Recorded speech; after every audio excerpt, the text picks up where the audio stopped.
The Adventure of the Illustrious Client. "It can't hurt now," was Mr. Sherlock Holmes's comment, when for the 10th time in as many years I asked his leave to reveal the following narrative. So it was that at last I obtained permission to put on record what was in some ways the supreme moment of my friend's career. Both Holmes and I had a weakness for the Turkish bath. It was over a smoke in the pleasant lassitude of the drying-room that I have found him less reticent and more human than anywhere else.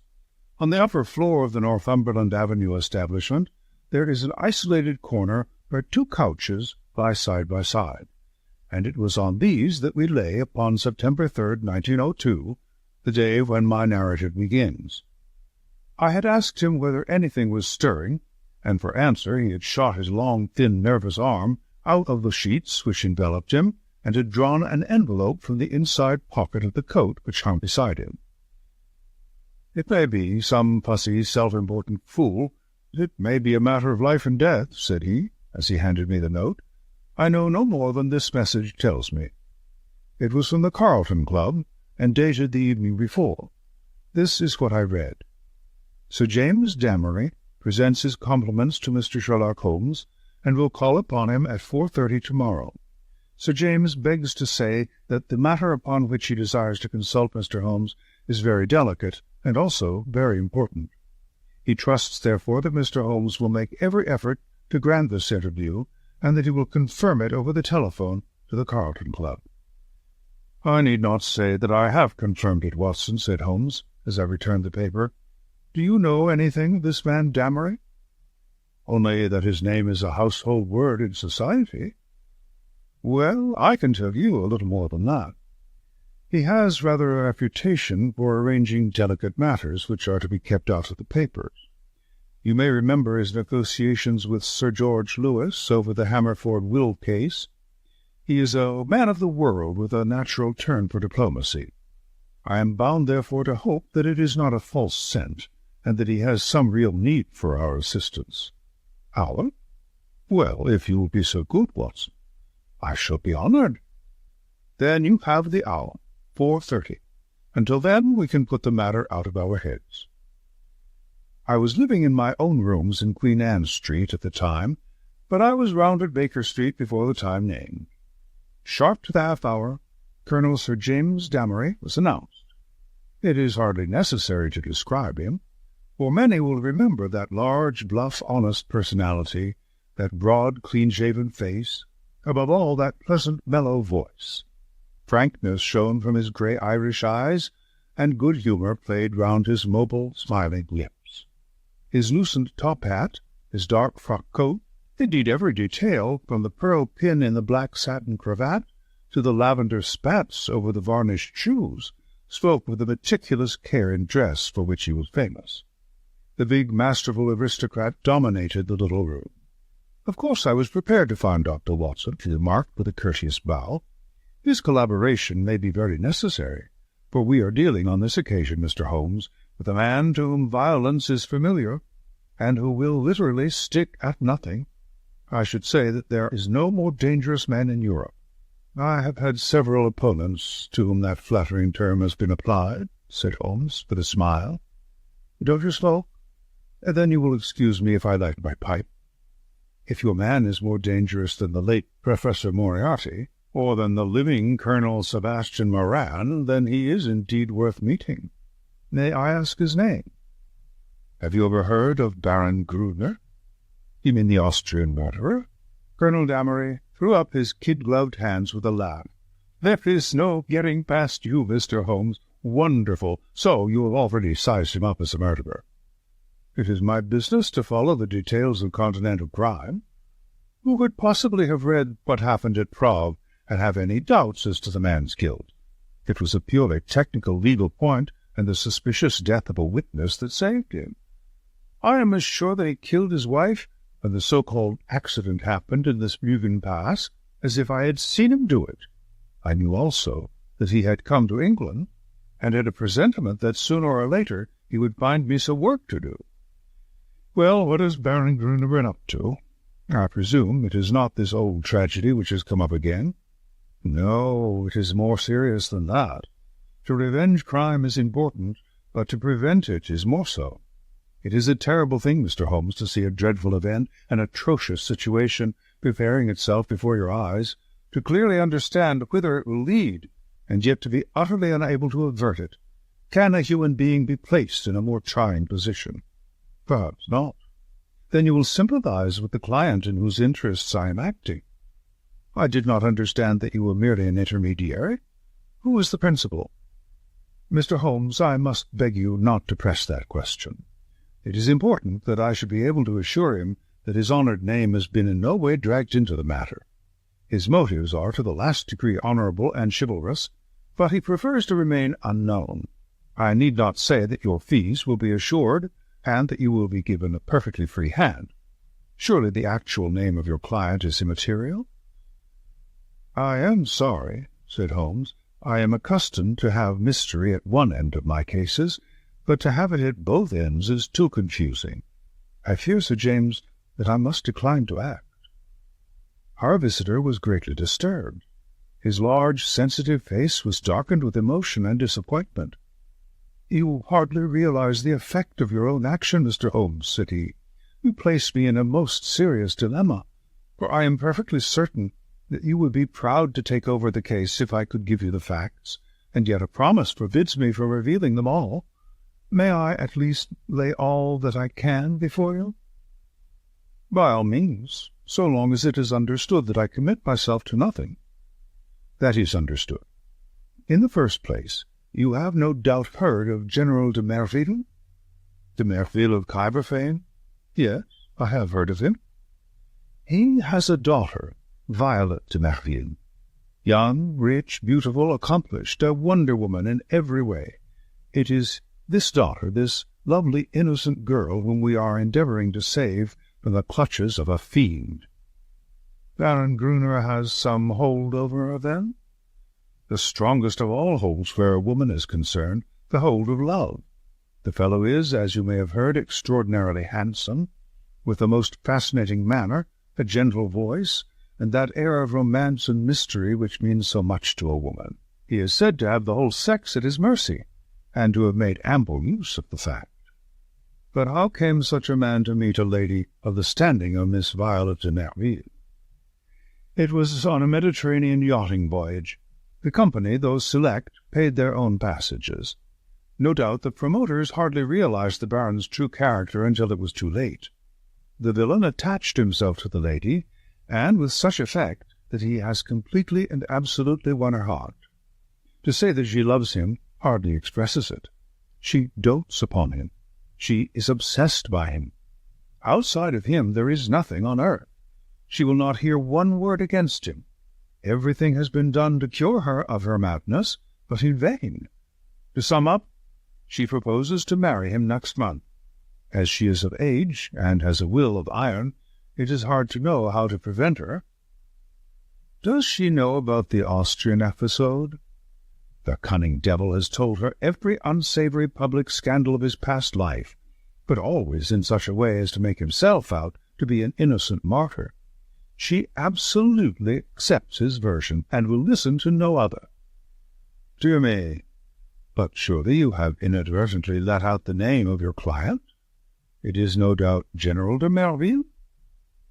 Our visitor fidgeted in his chair. "I could deceive you by saying so, Mr. Holmes, but it would not be true. De Merville is a broken man. The strong soldier has been utterly demoralized by this incident. He has lost the nerve which never failed him on the battlefield, and has become a weak, doddering old man, utterly incapable of contending with a brilliant, forceful rascal like this Austrian. My client, however, is an old friend, one who has known the General intimately for many years, and taken a paternal interest in this young girl, since she wore short frocks. He cannot see this tragedy consummated without some attempt to stop it. There is nothing in which Scotland Yard can act. It was his own suggestion that you should be called in, but it was, as I have said, on the express stipulation that he should not be personally involved in the matter. I have no doubt, Mr. Holmes, with your great powers you could easily trace my client back through me, but I must ask you, as a point of honour, to refrain from doing so, and not to break in upon his incognito." Holmes gave a whimsical smile. "I think I may safely promise that," said he. "I may add that your problem interests me, and that I shall be prepared to look into it. How shall I keep in touch with you?" "The Carlton Club will find me, but in case of emergency there is a private telephone call, XX31. Holmes noted it down and sat, still smiling, with the open memorandum book upon his knee. "The Baron's present address, please?" "Vernon Lodge, near Kingston. It is a large house. He has been fortunate in some rather shady speculations, and is a rich man, which naturally makes him a more dangerous antagonist." "Is he at home at present?" "Yes." "Apart from what you have told me, can you give me any further information about the man?" "He has expensive tastes. He is a horse fancier.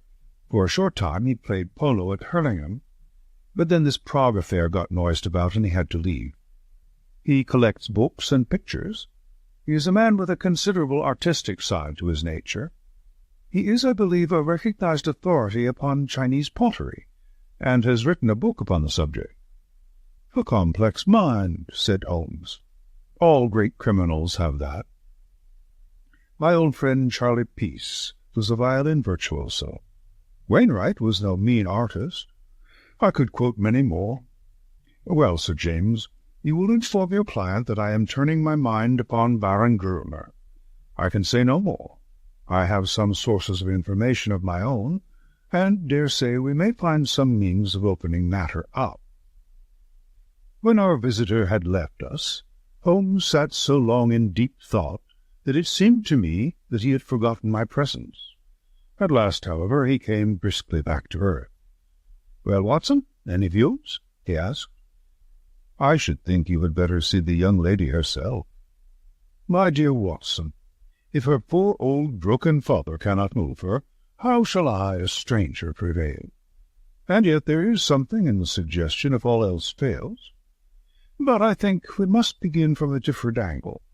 I rather fancy that Shinwell Johnson might be a help. I have not had occasion to mention Shinwell Johnson in these memoirs, because I have seldom drawn my cases from the latter phases of my friend's career. During the first years of the century, he became a valuable assistant. Johnson, I grieve to say, made his name first as a very dangerous villain, and served 2 terms at Parkhurst. Finally he repented and allied himself to Holmes, acting as his agent in the huge criminal underworld of London, and obtaining information which often proved to be of vital importance. Had Johnson been a nark of the police, he would soon have been exposed, but as he dealt with cases which never came directly into the courts, his activities were never realized by his companions. With the glamour of his 2 convictions upon him, he had the entrée of every night-club, doss-house, and gambling den in the town, and his quick observation and active brain made him an ideal agent for gaining information. It was to him that Sherlock Holmes now proposed to turn. It was not possible for me to follow the immediate steps taken by my friend, for I had some pressing professional business of my own, but I met him by appointment that evening at Simpson's, where, sitting at a small table in the front window, and looking down at the rushing stream of life in the Strand, he told me something of what had passed. "Johnson is on the prowl," said he. "He may pick up some garbage in the darker recesses of the underworld, for it is down there, amid the black roots of crime, that we must hunt for this man's secrets. But if the lady will not accept what is already known, why should any fresh discovery of yours turn her from her purpose? Who knows, Watson? Woman's heart and mind are insoluble puzzles to the male. Murder might be condoned or explained, and yet some smaller offence might rankle. Baron Gruner remarked to me—" "He remarked to you?" "Oh, to be sure. I had not told you of my plans. Well, Watson, I love to come to close grips with my man. I like to meet him eye to eye and read for myself the stuff that he is made of. When I had given Johnson his instructions, I took a cab out to Kingston, and found the Baron in a most affable mood." "Did he recognize you?" "There was no difficulty about that, for I simply sent in my card. He is an excellent antagonist, cool as ice, silky-voiced, and soothing as one of your fashionable consultants, and poisonous as a cobra. He has breed in him, a real aristocrat of crime, with a superficial suggestion of afternoon tea and all the cruelty of the grave behind it. Yes, I am glad to have had my attention called to Baron Adalbert Gruner. You say he was affable? A purring cat who thinks he sees prospective mice. Some people's affability is more deadly than the violence of coarser souls. His greeting was characteristic. "I rather thought I should see you sooner or later, Mr. Holmes," said he. "You have been engaged, no doubt, by General de Merville to endeavour to stop my marriage with his daughter Violet. That is so, is it not?" I acquiesced. "My dear man," said he, "you will only ruin your own well-deserved reputation. It is not a case in which you can possibly succeed. You will have barren work, to say nothing of incurring some danger. Let me very strongly advise you to draw off at once." "It is curious," I answered, "but that was the very advice which I had intended to give you. I have a respect for your brains, Baron, and the little which I have seen of your personality has not lessened it. Let me put it to you as man to man. No one wants to rake up your past and make you unduly uncomfortable. It is over, and you are now in smooth waters. But if you persist in this marriage, you will raise up a swarm of powerful enemies who will never leave you alone until they have made England too hot to hold you. Is the game worth it? Surely you would be wiser if you left the lady alone. It would not be pleasant for you if these facts of your past were brought to her notice. The Baron has little waxed tips of hair under his nose, like the short antennae of an insect. These quivered with amusement as he listened, and he finally broke into a gentle chuckle. "Excuse my amusement, Mr. Holmes," said he, "but it is really funny to see you trying to play a hand with no cards in it. I don't think anyone could do it better, but it is rather pathetic, all the same. Not a colour card there, Mr. Holmes. Nothing but the smallest of the small." "So you think?" "So I know. Let me make the thing clear to you, for my own hand is so strong that I can afford to show it. I have been fortunate enough to win the entire affection of this lady. This was given to me in spite of the fact that I told her very clearly of all the unhappy incidents in my past life. I also told her that certain wicked and designing persons, I hope you recognize yourself, would come to her and tell her these things, and I warned her how to treat them. You have heard of post-hypnotic suggestion, Mr. Holmes?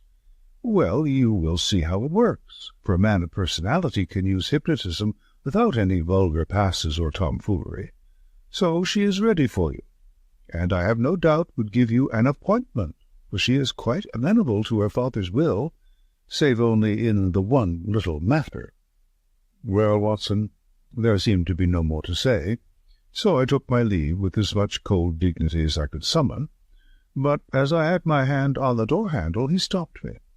"By the way, Mr. Holmes," said he, "did you know Lebrun, the French agent?" "Yes," said I. "Do you know what befell him?" "I heard that he was beaten by some Apaches in the Montmartre district and crippled for life." "Quite true, Mr. Holmes. By a curious coincidence, he had been inquiring into my affairs only a week before. Don't do it, Mr. Holmes. It's not a lucky thing to do. Several have found that out. My last word to you is, go your own way, and let me go mine. Goodbye." So there you are, Watson. You are up to date now. The fellow seems dangerous, mighty dangerous. I disregard the blusterer, but this is the sort of man who says rather less than he means. Must you interfere? Does it really matter if he marries the girl? Considering that he undoubtedly murdered his last wife, I should say it mattered very much. Besides, the client. Well, we need not discuss that. When you have finished your coffee, you had best come home with me, for the blithe Shinwell will be there with his report. We found him, sure enough, a huge, coarse, red-faced, scorbutic man, with a pair of vivid black eyes, which were the only external sign of the very cunning mind within. It seems that he had dived down into what was peculiarly his kingdom, and beside him, on the settee, was a brand, which he had brought off in the shape of a slim, flame-like young woman, with a pale, intense face, youthful, and yet so worn with sin and sorrow that one read the terrible years which had left their leprous mark upon her. "This is Miss Kitty Winter," said Shinwell Johnson, waving his fat hand as an introduction. "What she don't know, well, there, she'll speak for herself. Put my hand right on her, Mr. Holmes, within an hour of your message." "I'm easy to find," said the young woman. "Hale, London, gets me every time. Same address for Porky Shinwell. We're old mates, Porky, you and I. But gripes. There is another who ought to be down in a lower hell than we, if there was any justice in the world. That is the man you are after, Mr. Holmes." Holmes smiled. "I gather we have your good wishes, Miss Winter." "If I can help to put him where he belongs, I'm yours to the rattle," said our visitor with fierce energy. There was an intensity of hatred in her white, set face and her blazing eyes, such as woman seldom and man never can attain. "You needn't go into my past, Mr. Holmes. That's neither here nor there. But what I am, Adelbert Gruner made me. If I could pull him down—" She clutched frantically with her hands into the air. "Oh, if I could only pull him into the pit where he has pushed so many." "You know how the matter stands?" "Porky Shinwell has been telling me. He's after some other poor fool who wants to marry her this time. You want to stop it. Well, you surely know enough about this devil to prevent any decent girl in her senses wanting to be in the same parish with him." "She's not in her senses. She is madly in love. She has been told all about him. She cares nothing." "Told about the murder?" "Yes."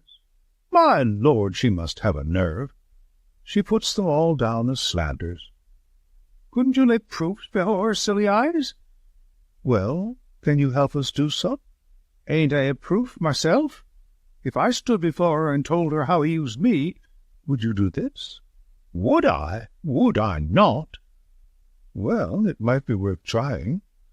But he has told her most of his sins, and had pardon from her, and I understand she will not reopen the question." "I'll lay he didn't tell her all," said Miss Winter. "I caught a glimpse of one or two murders besides the one that made such a fuss. He would speak of someone in his velvet way, and then look at me with a steady eye and say, 'He died within a month.' It wasn't hot air either. But I took little notice. You see, I loved him myself at that time. Whatever he did went with me, same as with this poor fool. There was just one thing that shook me. Yes, by gripes! If it had not been for his poisonous, lying tongue that explains and soothes, I'd have left him that very night. It's a book he has, a brown leather book with a lock, and his arms in gold on the outside. I think he was a bit drunk that night, or he would not have shown it to me." "What was it, then?" "I tell you, Mr. Holmes, this man collects women, and takes a pride in his collection, as some men collect moths or butterflies. He had it all in that book, snapshot photographs, names, details, everything about them. It was a beastly book, a book no man, even if he had come from the gutter, could have put together. But it was Adelbert Gruner's book all the same. Souls I have ruined. He could have put that on the outside if he had been so minded. However, that's neither here nor there, for the book would not serve you. And if it would, you can get it." "Where is it?" "How can I tell where it is now? It's more than a year since I left him. I know where he kept it then. He's a precise, tidy cat of a man in many of his ways, so maybe it is still in the pigeonhole of the old bureau in the inner study. Do you know his house?" "I've been in the study," said Holmes. "Have you, though? You haven't been slow on the job if you only started this morning. Maybe dear Adelbert has met his match this time. The outer study is the one with the Chinese crockery in it, big glass cupboard between the windows. Then behind his desk is the door that leads to the inner study, a small room where he keeps papers and things." "Is he not afraid of burglars?" "Adelbert is no coward. His worst enemy couldn't say that of him. He can look after himself. There's a burglar along at night. Besides, what is there for a burglar, unless they got away with all this fancy property?" "No good," said Shinwell Johnson, with the decided voice of the expert. "No fence wants stuff of that sort, that you can neither melt nor sell." "Quite so," said Holmes. "Well now, Miss Winter, if you would call here tomorrow evening at 5, I would consider in the meanwhile whether your suggestion of seeing this lady personally may not be arranged. I am exceedingly obliged to you for your cooperation. I need not say that my clients will consider liberally—" "None of that, Mr. Holmes," cried the young woman. "I am not out for money. Let me see this man in the mud, and I've got all I work for. In the mud, with my foot on his cursed face. That's my price. I am with you tomorrow or any other day, so long as you are on his track. Porky here can tell you always where to find me." I did not see Holmes again until the following evening, when we dined once more at our Strand restaurant. He shrugged his shoulders when I asked him what luck he had had in his interview. Then he told the story, which I would repeat in this way. His hard, dry statement needs some little editing to soften it into the terms of real life. "There was no difficulty at all about the appointment," said Holmes, "for the girl glories in showing abject filial obedience in all secondary things in an attempt to atone for her flagrant breach of it in her engagement. The General phoned that all was ready, and the fiery Miss W. turned up according to schedule, so that at 5:30 a cab deposited us outside 104 Berkeley Square, where the old soldier resides, one of those awful grey London castles which would make a church seem frivolous.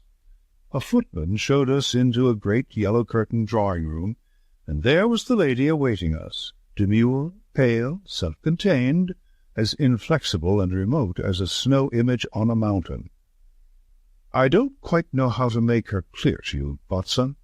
Perhaps you may meet her before we are through, and you can use your own gift of words. She is beautiful, but with the ethereal other-world beauty of some fanatic whose thoughts are set on high. I have seen such faces in the pictures of the old masters of the Middle Ages. How a beast man could have laid his vile paws upon such a being of the beyond I cannot imagine. You may have noticed how extremes call to each other, the spiritual to the animal, the caveman to the angel. You never saw a worse case than this. She knew what we had come for, of course. That villain had lost no time in poisoning her mind against us. Miss Winter's advent rather amazed her, I think, but she waved us into our respective chairs like the Reverend Abbess receiving two rather leprous mendicants. If your head is inclined to swell, my dear Watson, take a course of Miss Violet de Merville. "Well, sir," said she, in a voice like the wind from an iceberg, "your name is familiar to me. You have called, as I understand, to malign my fiancé, Baron Gruner. It is only by my father's request that I see you at all, and I warn you in advance that anything you can say could not possibly have the slightest effect upon my mind." I was sorry for her, Watson. I thought of her for the moment as I would have thought of a daughter of my own. I am not often eloquent. I use my head, not my heart. But I really did plead with her with all the warmth of words that I could find in my nature. I pictured to her the awful position of the woman who only wakes to a man's character after she is his wife, a woman who has to submit to be caressed by bloody hands and lecherous lips. I spared her nothing, the shame, the fear, the agony, the hopelessness of it all. All my hot words could not bring one tinge of colour to those ivory cheeks, or one gleam of emotion to those abstracted eyes. I thought of what the rascal had said about a post-hypnotic influence. One could really believe that she was living above the earth in some ecstatic dream. Yet there was nothing indefinite in her replies. "I have listened to you with patience, Mr. Holmes," said she. "The effect upon my mind is exactly as predicted. I am aware that Adalbert, my fiancé, has had a stormy life in which he has incurred bitter hatreds and most unjust aspersions. You are only the last of a series who have brought their slanders before me. Possibly you mean well, though I learn that you are a paid agent. who would have been equally willing to act for the Baron as against him. But in any case I wish you to understand once for all that I love him, and that he loves me, and that the opinion of all the world is no more to me than the twitter of those birds outside the window. If his noble nature has ever for an instant fallen, it may be that I have been specially sent to raise it to its true and lofty level. I am not clear," here she turned her eyes upon my companion, "who this young lady may be." I was about to answer when the girl broke in like a whirlwind. If ever you saw flame and ice face to face, it was those two women. "I'll tell you who I am," she cried, springing out of her chair, her mouth all twisted with passion. "I am his last mistress. I am one of 100 that he has tempted and used and ruined and thrown into the refuse-heap, as he will you also. Your refuse-heap is more likely to be a grave, and maybe that's the best. I tell you, you foolish woman, if you marry this man, he'll be the death of you. It may be a broken heart, or it may be a broken neck, but he'll have you one way or the other. It's not out of love for you I'm speaking. I don't care a tinker's curse whether you live or die. It's out of hate for him and to spite him and to get back on him for what he did to me. But it's all the same, and you needn't look at me like that, my fine lady, for you may be lower than I am before you are through with it." "I should prefer not to discuss such matters," said Miss de Merville coldly. "Let me say once for all that I am aware of 3 passages in my fiancé's life in which he became entangled with designing women, and that I am assured of his hearty repentance for any evil that he may have done." "3 passages!" screamed my companion. "You fool! You unutterable fool!" "Mr. Holmes, I beg that you will bring this interview to an end," said the icy voice. "I have obeyed my father's wish in seeing you, but I am not compelled to listen to the ravings of this person." With an oath Miss Winter darted forward, and if I had not caught her wrist she would have clutched this maddening woman by the hair. I dragged her towards the door, and was lucky to get her back into the cab without a public scene, for she was beside herself with rage. In a cold way I felt pretty curious myself, Watson, for there was something indescribably annoying in the calm aloofness and supreme self-complacence of the woman whom we were trying to save. So now, once again, you know exactly how we stand, and it is clear that I must plan some fresh opening move, for this gambit won't work.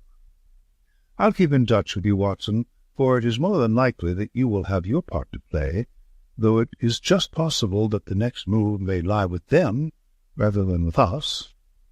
And it did. Their blow fell, or his blow rather, for never could I believe that the lady was privy to it. I think I could show you the very paving-stone upon which I stood when my eyes fell upon the placard, and a pang of horror passed through my very soul.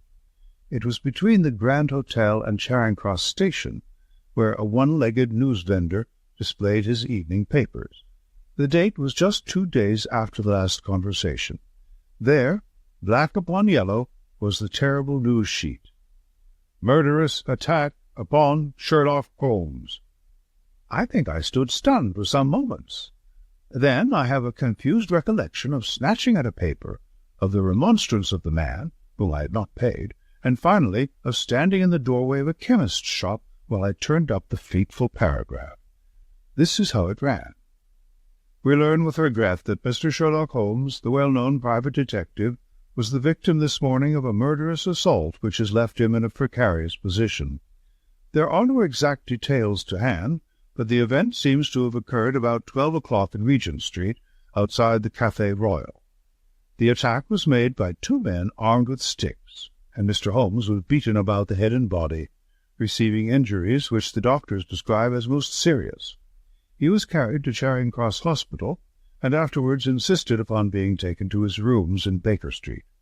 The miscreants who attacked him appeared to have been respectably dressed men who escaped from the bystanders by passing through the Café Royal and out into Glasshouse Street behind it.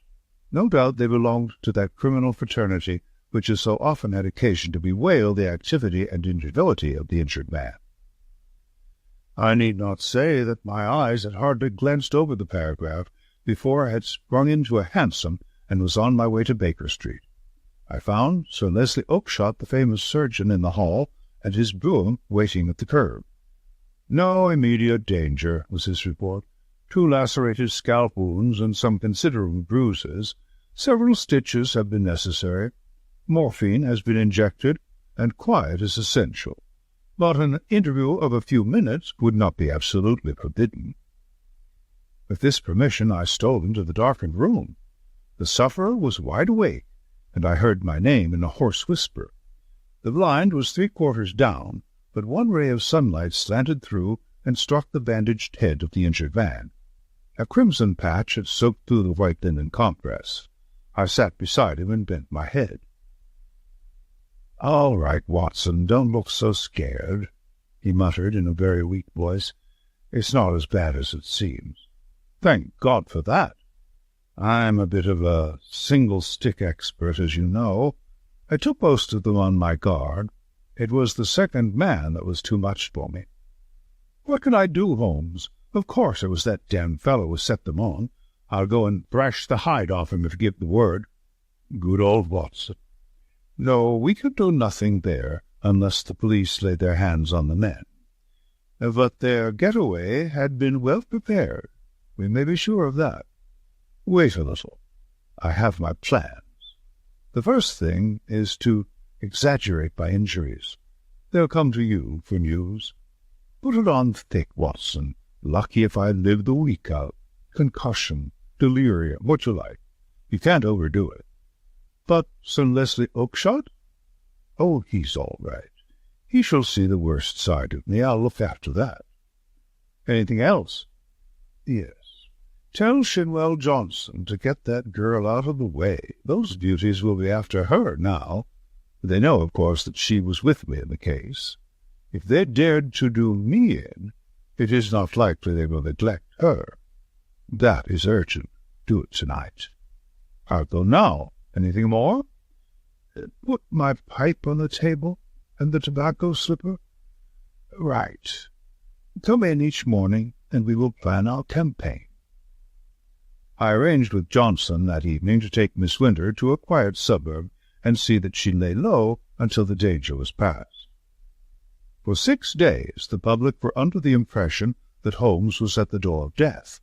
The bulletins were very grave, and there were sinister paragraphs in the papers. My continual visits assured me that it was not so bad as that. His wiry constitution and his determined will were working wonders. He was recovering fast, and I had suspicions at times that he was really finding himself faster than he pretended, even to me. There was a curious secretive streak in the man, which led to many dramatic effects, but left even his closest friend guessing as to what his exact plans might be. He pushed to an extreme the axiom that the only safe plotter was he who plotted alone. I was nearer to him than anyone else, and yet I was always conscious of the gap between. On the 7th day the stitches were taken out, in spite of which there was a report of erysipelas in the evening papers. The same evening papers had an announcement which I was bound, sick or well, to carry to my friend. It was simply that among the passengers on the Cunard boat Ruritania, starting from Liverpool on Friday, was the Baron Adalbert Gruner, who had some important financial business to settle in the States before his impending wedding to Miss Violet de Merville, only daughter of, etc., etc. Holmes listened to the news with a cold, concentrated look upon his pale face, which told me that it hit him hard. "Friday!" he cried. "Only 3 clear days! I believe the rascal wants to put himself out of danger's way, but he won't, Watson. By the Lord Harry, he won't. Now, Watson, I want you to do something for me." "I'm here to be used, Holmes." "Well, then, spend the next 24 hours in an intensive study of Chinese pottery." He gave no explanations, and I asked for none. By long experience I had learned the wisdom of obedience. But when I had left his room, I walked down Baker Street, revolving in my head how on earth I was to carry out so strange an order. Finally I drove to the London Library in St. James's Square, put the matter to my friend Lomax, the sub-librarian, and departed to my rooms with a goodly volume under my arm. It is said that the barrister who crams up a case with such care that he can examine an expert witness upon the Monday has forgotten all his forced knowledge before the Saturday. Certainly I should not like now to pose as an authority upon ceramics, and yet all that evening, and all that night with a short interval for rest, and all next morning, I was sucking in knowledge and committing names to memory. There I learned of the hallmarks of the great artist-decorators, of the mystery of cyclical dates, the marks of the Hongwu and the beauties of the Yongle, the writings of Tang Ying, and the glories of the primitive period of the Song and the Yuan. I was charged with all this information when I called upon Holmes next evening. He was out of bed now, though he would not have guessed it from the published reports, and he sat with his much-bandaged head resting upon his hand in the depth of his favourite armchair. "Why, Holmes," I said, "if one believed the papers, you are dying."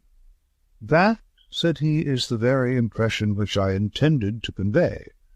And now, Watson, have you learned your lessons?" "At least I have tried to." "Good. You could keep up an intelligent conversation on the subject?" "I believe I could." "Then hand me that little box on the mantelpiece." He opened the lid and took out a small object most carefully wrapped in some fine Eastern silk. This he unfolded and disclosed a delicate little saucer of the most beautiful deep blue colour.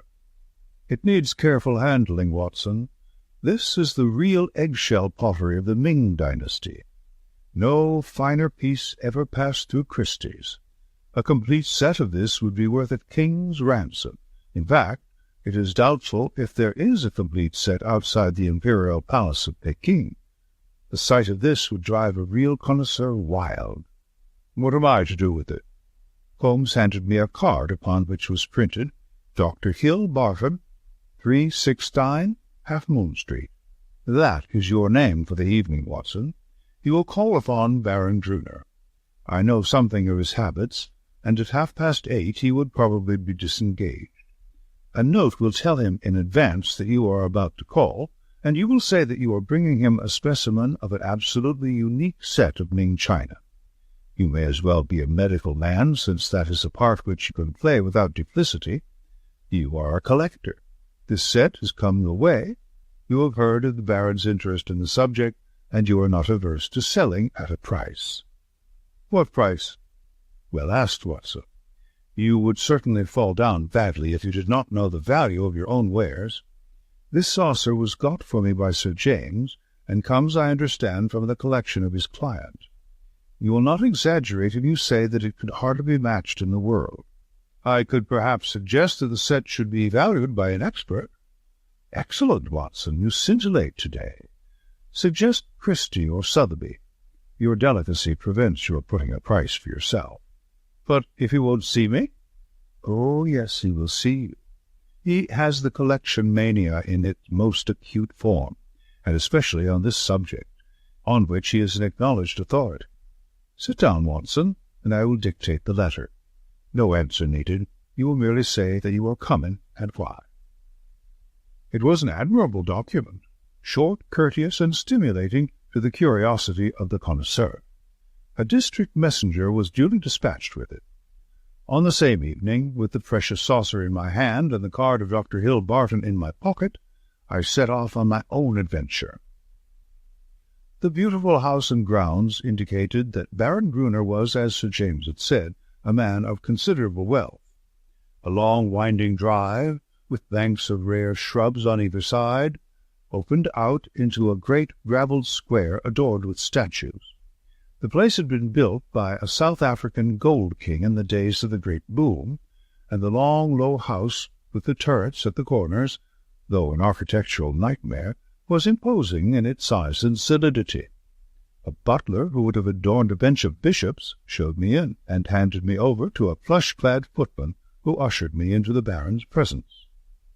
He was standing at the open front of a great case which stood between the windows, and which contained part of his Chinese collection. He turned as I entered with a small brown vase in his hand. "Pray sit down, Doctor," said he. "I was looking over my own treasures, and wondering whether I could really afford to add to them. This little tongue specimen, which dates from the 7th century, would probably interest you. I am sure you never saw finer workmanship or a richer glaze. Have you the Ming saucer with you of which you spoke?" I carefully unpacked it and handed it to him.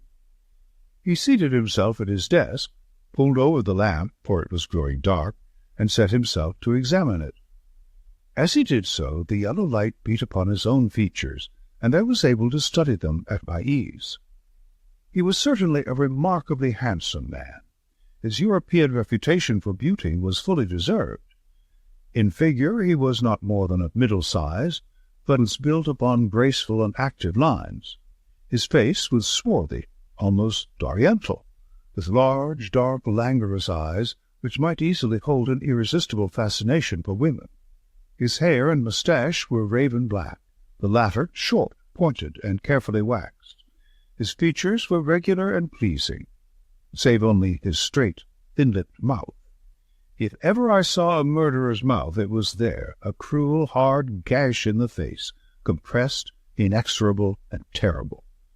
He was ill-advised to train his moustache away from it, for it was nature's danger signal, set as a warning to his victims. His voice was engaging and his manners perfect. In age, I should have put him at a little over 30, though his record afterwards showed that he was 42. "Very fine, very fine indeed," he said at last. "And you say you have a set of 6 to correspond? What puzzles me is that I should not have heard of such magnificent specimens. I only know of one in England to match this, and it is certainly not likely to be in the market.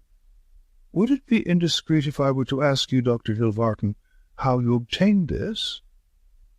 "Does it really matter?" I asked, with as careless an air as I could muster. "You can see that the piece is genuine, and as to the value, I am content to take an expert's valuation." "Very mysterious," said he, with a quick, suspicious flash in his dark eyes. "In dealing with objects of such value, one naturally wishes to know all about the transaction. That the piece is genuine is certain.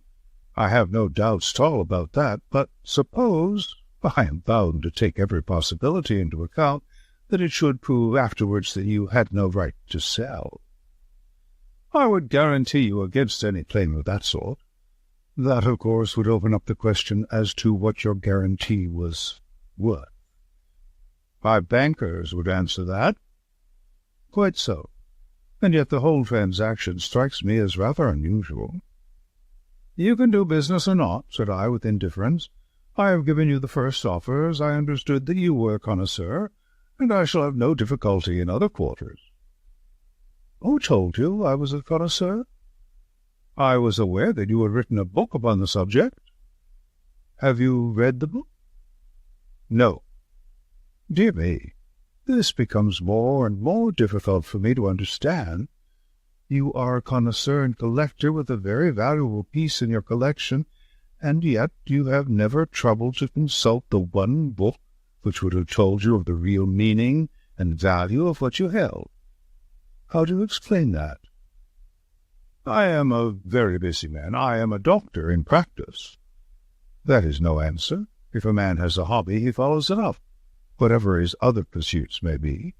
You said in your note that you were a connoisseur." "So I am."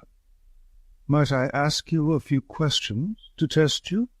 "I am obliged to tell you, doctor, if you are indeed a doctor, that the incident becomes more and more suspicious.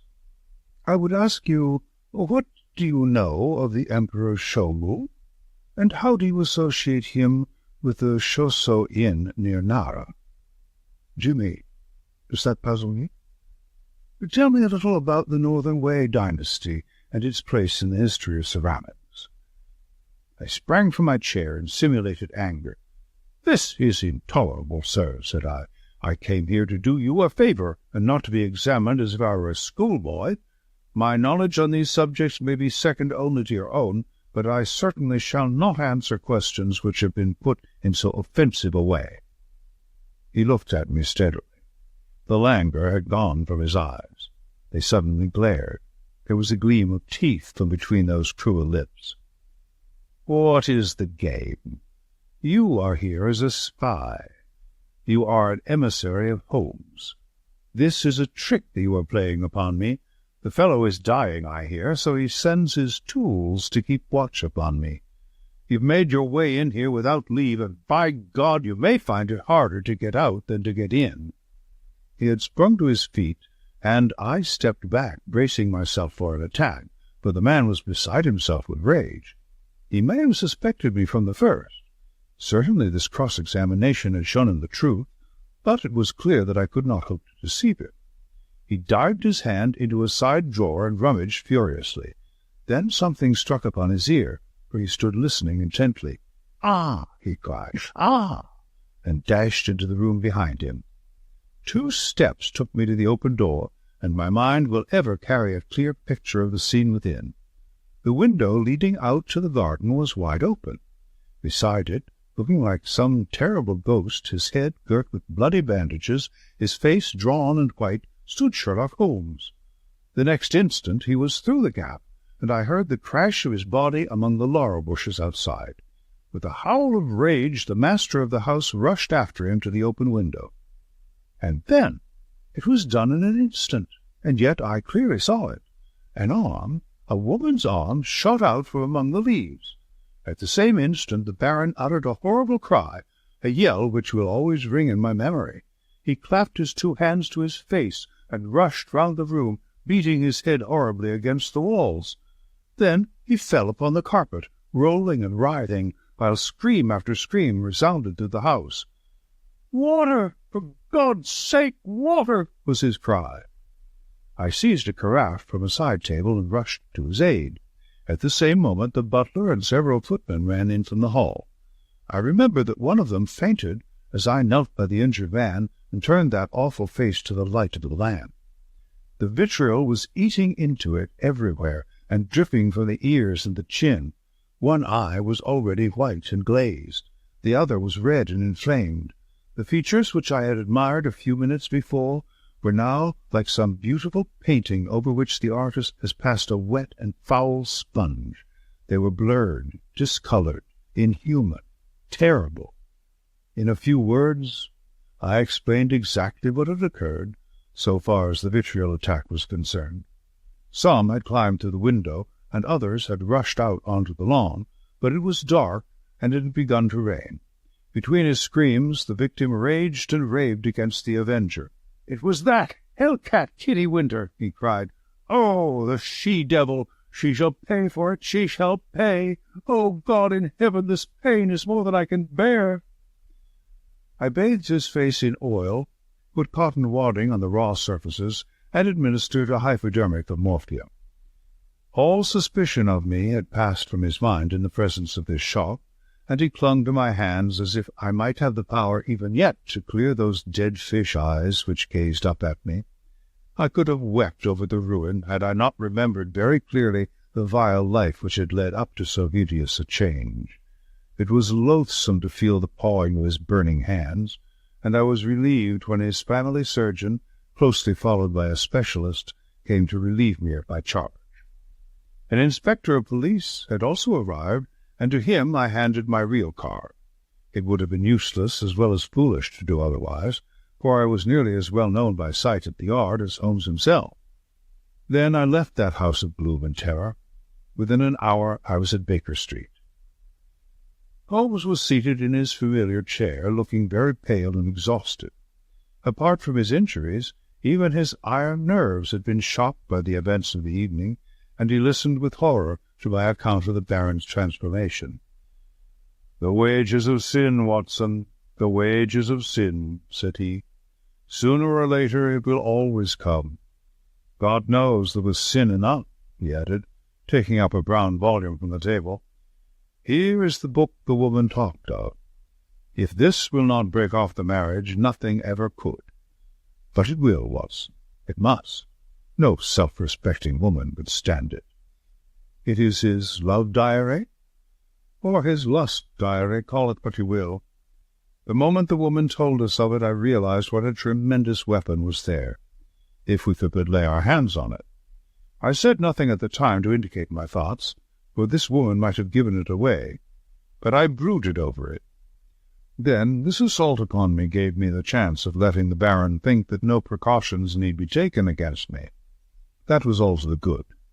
I would have waited a little longer, but his visit to America forced my hand. He would never have left so compromising a document behind him. Therefore we had to act at once. Burglary at night is impossible. He takes precautions. But there was a chance in the evening, if I could only be sure that his attention was engaged. That was where you and your blue saucer came in. But I had to be sure of the position of the book, and I knew I had only a few minutes in which to act, for my time was limited by your knowledge of Chinese pottery. Therefore I gathered the girl up at the last moment. How could I guess what the little packet was that she carried so carefully under her cloak? I thought she had come altogether on my business, but it seems she had some of her own. He guessed I came from you. I feared he would. But you held him in play just long enough for me to get the book, though not long enough for an unobserved escape. Ah, Sir James, I am very glad you have come. Our courtly friend had appeared in answer to a previous summons. He listened with the deepest attention to Holmes's account of what had occurred. "You have done wonders, wonders," he cried, when he had heard the narrative. "But if these injuries are as terrible as Dr. Watson describes, then surely our purpose of thwarting the marriage is sufficiently gained without the use of this horrible book." Holmes shook his head. "Women of the de Merville type do not act like that. She would love him the more as a disfigured martyr. No, no. It is his moral side, not his physical, which we have to destroy. That book will bring her back to earth, and I know nothing else that could. It is in his own writing. She cannot get past it." Sir James carried away both it and the precious saucer. As I was myself overdue, I went down with him into the street. A brougham was waiting for him. He sprang in, gave a hurried order to the cockaded coachman, and drove swiftly away. He flung his overcoat half out of the window to cover the armorial bearings upon the panel, but I had seen them in the glare of our fanlight none the less. I gasped with surprise. Then I turned back and ascended the stair to Holmes's room. "I have found out who our client is," I cried, bursting with my great news. "Why, Holmes, it is a loyal friend and a chivalrous gentleman," said Holmes, holding up a restraining hand. "Let that now and forever be enough for us." I do not know how the incriminating book was used. Sir James may have managed it, or it is more probable that so delicate a task was entrusted to the young lady's father. The effect, at any rate, was all that could be desired. 3 days later appeared a paragraph in the Morning Post to say that the marriage between Baron Adalbert Gruner and Miss Violet de Merville would not take place. The same paper had the first police court hearing of the proceedings against Miss Kitty Winter on the grave charge of vitriol throwing. Such extenuating circumstances came out in the trial that the sentence, as will be remembered, was the lowest that was possible for such an offence. Sherlock Holmes was threatened with the prosecution for burglary, but when an object is good and a client is sufficiently illustrious, even the rigid British law becomes human and elastic. My friend has not yet stood in the dock. End of The Adventure of the Illustrious Client.